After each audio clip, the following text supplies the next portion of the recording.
Alors, bonjour au cours numéro 2 du cours de mathématiques SN secondaire 4 et nous allons voir aujourd'hui le calcul algébrique. Donc, nous allons voir plus précisément l'addition, la soustraction et la multiplication de polynômes. La division de polynômes, nous allons voir cela au cours numéro 3. Donc, pour le cours 2, là, on se concentre juste sur les trois premières opérations.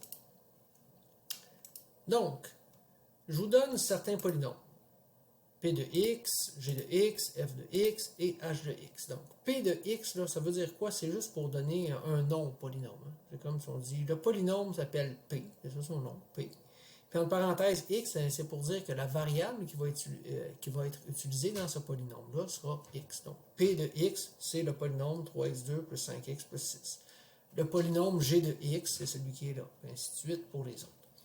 Maintenant, avec ça, je vais pouvoir poser quelques petites questions. Par exemple, je pourrais dire calcul h de x fois f de x. Donc, je multiplie les deux polynômes qui sont là ensemble.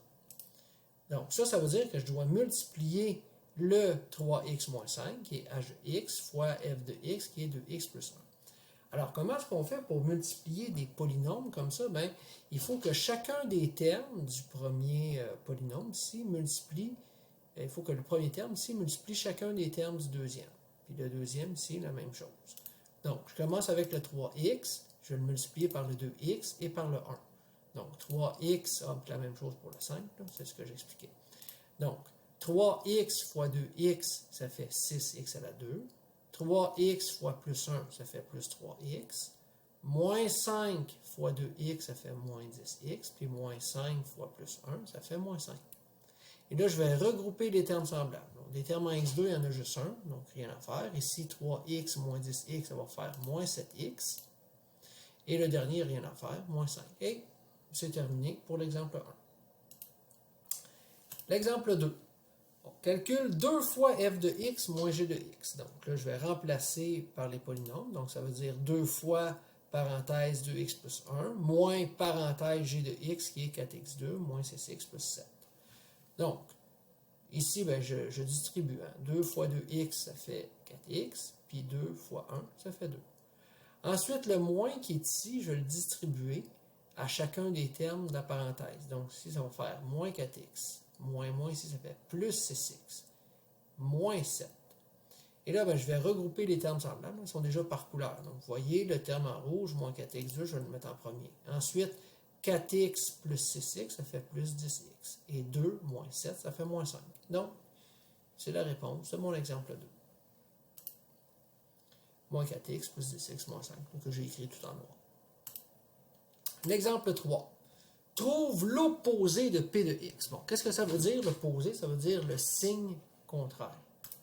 Donc, c'est comme si je disais moins P de x. Donc, je vais prendre le polynôme. Et je vais mettre un moins devant ce polynôme-là complet. Donc, chacun des termes va changer de signe. Donc, ça va devenir moins 3x2, moins 5x, plus 6. Tout simplement. Exemple 4. Oh, attention, ici, on a un coquin poétique. Vous allez comprendre à la fin pourquoi poétique. Donc, OK, c'est un pour professionnels, mais vous êtes des professionnels. Donc, allons-y. Les fractions sont nos amis. Donc, je commence par faire la multiplication de ces deux polynômes-là. Donc, je vais avoir 3x2 sur 2 que je vais multiplier avec le premier terme ici.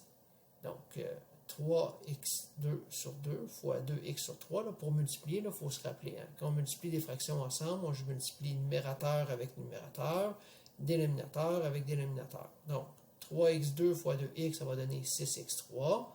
2 fois 3, ça fait 6. Ensuite, lui avec lui. 3x fois 1. Toute cette fraction-là fois 1, ça fait juste cette fraction-là. Pas vraiment de calcul à faire. Parfait. Ensuite, le deuxième terme, lui ici, avec lui. Donc, moins 5x fois 2x, ça va donner moins 10x2. Puis 3 fois 3, ça fait 9. OK.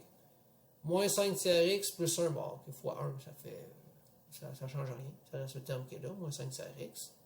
Le dernier, 4 fois une fraction. Ah, là, il faut se rappeler là, que 4 en fraction, c'est la même chose que, je vais juste tasser ça ici, donc stylet. 4 en fraction, c'est la même chose que 4 sur 1. Donc 4 fois 2, ça me fait 8, donc c'est pour ça que j'ai 8x, puis 1 fois 3, ça fait 3. Ensuite, 4 fois 1, ça fait 4, c'est pour ça que j'ai mon 4. Plus ce qui est là, plus avant de parenthèse, ça ne change rien, donc je peux enlever la parenthèse. Bon. Maintenant, je vais essayer de regrouper les termes semblables. Hein. Qu'est-ce que j'ai de semblable? Bon, les termes en x3, j'ai lui. Ouais, j'ai lui. Ensuite, les termes en x2, j'avais ces deux-là ensemble. Les termes, puis lui en plus. Ensuite, ça ici, c'est deux termes en x, puis les termes constants, 4 puis moins 3. Bon. On va commencer par simplifier. Hein. Regardez, 6x3 sur 6, les 6 ça simplifie, il me reste juste x3. Là, les termes en x2, hein, j'avais lui, puis j'avais lui. Donc, j'ai 3 fractions sur 2, sur 9, sur 18. Pour pouvoir additionner ça, je dois mettre ça sur un même dénominateur. Donc, mon dénominateur commun sera 18. 18. 9 pour aller à 18, j'ai fait fois 2. Donc, 10 fois 2, ça fait 20. C'est pour ça que j'ai moins 20. 2 pour aller à 18 fois 9. 3 fois 9, 27. C'est pour ça que j'ai 27. Ensuite, les termes constants, ceux que j'ai mis en bleu, ils étaient déjà les 2 sur 3. Donc, rien n'a changé. Puis les termes, pas les termes constants, mais les termes en x, puis les termes constants qui sont en vert.